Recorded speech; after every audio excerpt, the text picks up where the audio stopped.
Good morning students. कहानी को आगे बढ़ते हैं। अब तो रोज़ ही यह होने लगा। धीरे धीरे लोग बूढ़े को गधे का भाई कहने लगे। जैसे ही चुन्नी के गधे को आते देखते सब पहले ही कहने लगते, देखो बाबा, तुम्हारा भाई आ रहा है।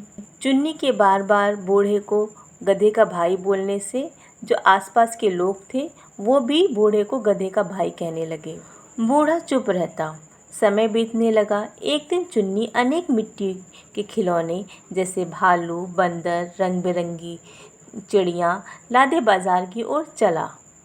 बर्तनों का बोझ रोज़ से दूना था। गधा धीरे धीरे चल रहा था।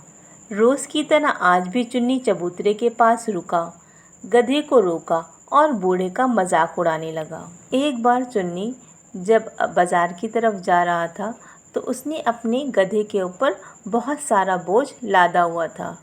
उसमें तरह तरह के बर्तन थे जैसे बंदर, रंग बिरंगी चिड़ियाँ, भालू आदि, और उसका बोझ भी ज़्यादा था। तो इस वजह से जो गधा था वो धीरे धीरे चल रहा था, लेकिन आदत के मुताबिक जो चुन्नी था वो उसी चबूतरे के सामने आकर रुक गया और बूढ़े का मजाक उड़ाने लगा। एकाएक बूढ़ा उठ खड़ा हुआ और बोला, चुन्नी, तुम रोज़ कहते हो कि मैं अपने भाई का हाल चाल पूछूं। लो, आज मैं अपने भाई से बात कर लेता हूँ।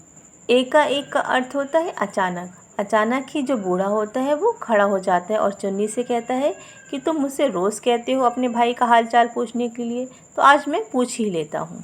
बूढ़ा गधे के पास आया। उसके कान में मुँह लगाकर फुसफुसाकर बोलने लगा। इसी बीच जल्दी से उसने अपने जेब से एक डिबिया निकाली। उसमें एक मधुमक्खी बंद थी। उसे गधे के कान के अंदर खोल दिया। डिबिया से निकलते ही मधुमक्खी गधे के कान में घुसी और ज़ोर से भिनभिनाने लगी। बूढ़े ने चुन्नी को मज़ा चखाने के लिए एक प्लान बनाया। उसने क्या करा कि अपने पास एक डिबिया रखी जिसके अंदर एक मधुमक्खी को बंद कर दिया और उस डिबिया को गधे के कान के अंदर खोल दिया। फिर मधुमक्खी ने गधे के कान में घुसकर ज़ोर ज़ोर से भिनभिनाना शुरू कर दिया। गधा परेशान होकर कूदने लगा। गधे को उछलता देखकर चुन्नी ने अपने डंडे से गधे को मारा।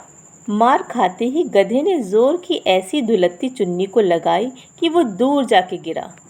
गधे को उछलता कूदता देखकर चुन्नी भी परेशान हो गया। आखिर क्या बात है।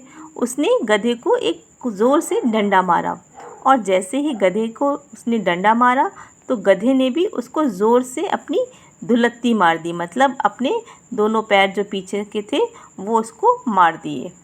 गधा और ज़ोर से कूदने लगा। उसकी पीठ पर लदे मिट्टी के बर्तन और खिलौने दूर जा गिरे।